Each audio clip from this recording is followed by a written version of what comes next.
अजीज बहनों भाइयों, जय मसीह की। मिराइकल ऑफ जीसस ये मेरे चैनल का नाम है और आप सबका स्वागत करता हूं। मित्रों, आज मैं आपके सामने यूहन्ना रचित सुसमाचार उसका 21वां अध्याय से आगे वर्णन करना चाहूंगा, जो कि बहुत ही प्रभावपूर्ण वचन हमारे सामने आया है कि खुदावन यीशु मसीह को जब क्रॉस पे चढ़ा दिया गया था, उसके बाद खुदावन यीशु मसीह ने जब अपने प्राण त्याग दिए थे तब उनको दफन कर दिया गया था। लेकिन अपने वचन के अनुसार खुदावन यीशु मसीह तीसरे दिन मृतकों में से जी उठे और वो अपने अभिषिक्तों, अपने चेलों पर अपने आप को प्रकट करना चाहते थे कि मैं देखो मर गया था लेकिन जीवित हूं। और वही उसी समय का यह मंजर है कि तिबिरियास झील के किनारे जब उसके चेले थे वहां पर मछलियां पकड़ रहे थे, तब खुदावन यीशु मसीह ने अपने आप को प्रकट किया। मित्रों, खुदावन यीशु मसीह के प्राण त्यागने के बाद कुछ लोग तो ऐसे खामोश हो गए थे, उन्होंने सोचा था कि यीशु मसीह अब चले गए, अब नहीं आएंगे। और वही हाल इन चेलों का भी था जो कभी प्रभु के पीछे पीछे रहते थे और उनको एक बड़ी आशा थी कि प्रभु हमारे साथ हैं और हम उसके साथ हैं।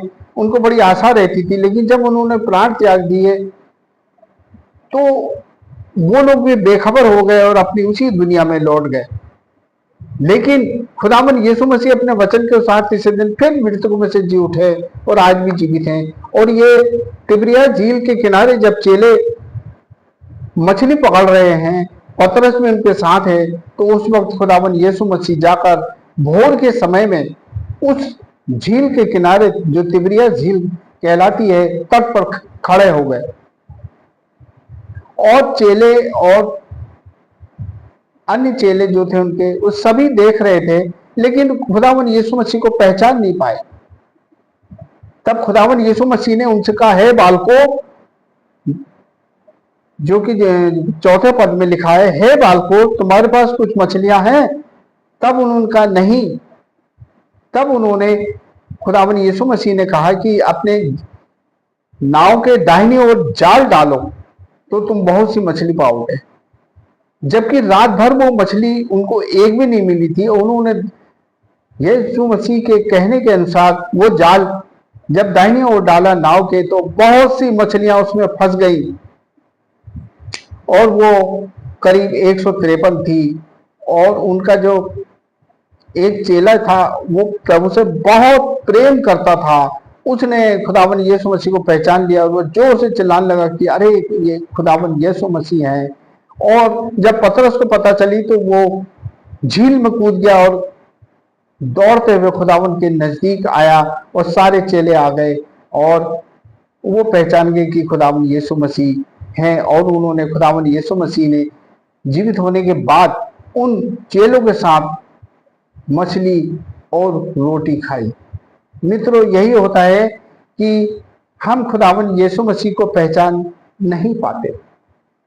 हम खुदावन यीशु मसीह जबकि वो जीवित है और हमारी आत्मा भी उसको नहीं पहचानती, हम भी नहीं पहचानते।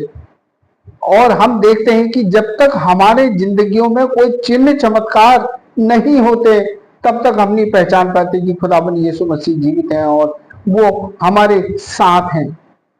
यही हाल इन चेलों का था जब उनको बरकतें मिली और खुदावन यीशु मसीह ने कहा कि दाहिनी ओर जाल डालो, जबकि उनको कुछ भी नहीं मिल रहा था। और जब उनको वो मछलियां प्राप्त हुई तो वो पहचान गई कि खुदावन यीशु मसीह हमारे बीच में जीवित होकर आ गए हैं। मित्रों, हमें कभी स्वार्थी नहीं होना चाहिए, हमें हमेशा प्रभु के नजदीक रहना चाहिए और हमें पहचानना चाहिए कि हमारा प्रभु जीवित है। इस बात की गवाही प्रभु का वचन दे रहा है कि प्रभु आज जीवित है। लिखा है, धन्य है वो लोग जो बिना देखे विश्वास करते हैं। मित्रों, आज हमें बरकतें या और कुछ जो हम चाहते हैं, हमारी बातें जो हम अपनी जिंदगी के लिए चाहते हैं, नहीं मिलती। क्यों नहीं मिलती? क्योंकि इसलिए कि हम प्रभु को पहचानते नहीं, प्रभु को जानते नहीं। और जब तक कि कोई चिन्ह चमत्कार नहीं हो तब तक हम विश्वास ही नहीं करते। मित्रों, आज हमें प्रभु के नजदीक जाना है। हमें प्रभु के पीछे पीछे रहना है कि प्रभु हमारा जीवित है। खुदावन यीशु मसीह आज जीवित है, वो आज आपके सामने खड़े हैं और वो कहते हैं बोलो मैं तुम्हारे लिए क्या करूं। मित्रों, प्रभु हमारा जीवित है और इस बात को चेलों ने उस वक्त महसूस किया जब उनको बरकत मिली।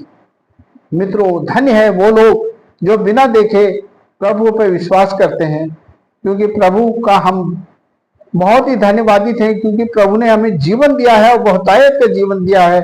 और सबसे बड़ी ये बात है कि उसने हमें मनुष्य बनाया है और हम इस पृथ्वी पर रखा है, और उसने इसलिए बनाया मनुष्य कि हम उसकी आज्ञाओं के अनुसार चलें, उसके अनुसार अपना जीवन व्यतीत करें, तो हम कभी नहीं मरेंगे, प्रभु के साथ अमर रहेंगे। और वो उसने कहा जो मेरे पास आएगा उसे अनंत जीवन दूंगा। मित्रों, हमें आज सारे स्वार्थों को त्यागते हुए प्रभु पर विश्वास करके उसके नजदीक रहना है, उसे पहचानना है कि वो हमारा उद्धारकर्ता परमेश्वर है, प्रभु है। चेलों से उसने कहा दाहिनी ओर तुम जाल डालो तो मछली पाओगे, उसने बरकत देती है। आज भी प्रभु हमसे प्रतिज्ञा करता है, मत डरो, मैं तुम्हारा परमेश्वर तुम्हें अपने धर्म में दाहिने हाथ से संभाले रहूंगा। यदि आपके परेशान हैं, दुखी हैं, बीमार हैं, तो मत डरिए। प्रभु कहता है मत डर, मैं तेरे साथ हूं। लेकिन हमें प्रभु को पहचानना है और प्रतिदिन हम उससे बातें करें।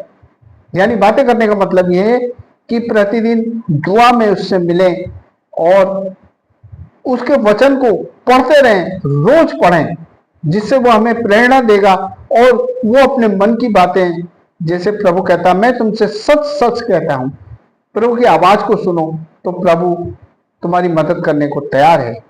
इसलिए प्रभु पर हम आज ही से बाइबल को पकड़ लें और प्रतिदिन उसके वचन को पढ़ें, जिससे वो हमें नई नई प्रेरणा देगा, नई नई आज्ञाएं देगा और हमारा जीवन सफल होगा, क्योंकि वो बरकतें देने को आज भी आपके लिए तैयार है।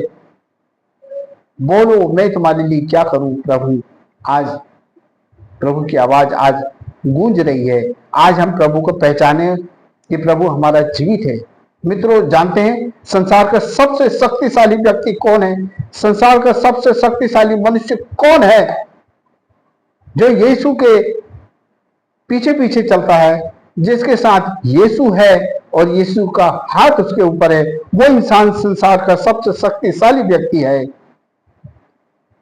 और प्रभु उसके साथ रहता है और वो इंसान प्रभु के साथ रहता है तो वो बरकतों में हमेशा मामूल रहता है।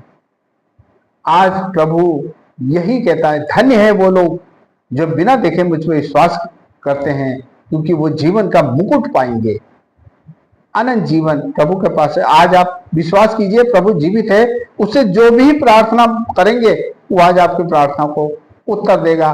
उसके वचन को पढ़ते रहिए तो वो आपको नए नए निर्देश देगा और प्रभु इस वचन के द्वारा आपसे बातें करने को तैयार है। आज प्रभु के पास आइए और प्रतिदिन प्रभु के वचन को पढ़िए तो प्रभु आपसे बातें करेगा। वो कहता है बोलो मैं तुम्हारे लिए क्या करूं। आशा है इस वचन के द्वारा आपको बड़ी प्रेरणा मिली होगी। आप यूहन्ना रचित सुसमाचार के 21वें अध्याय को मनन करें।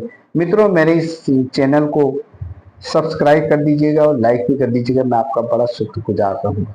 प्रभु आपके साथ हो। आमीन।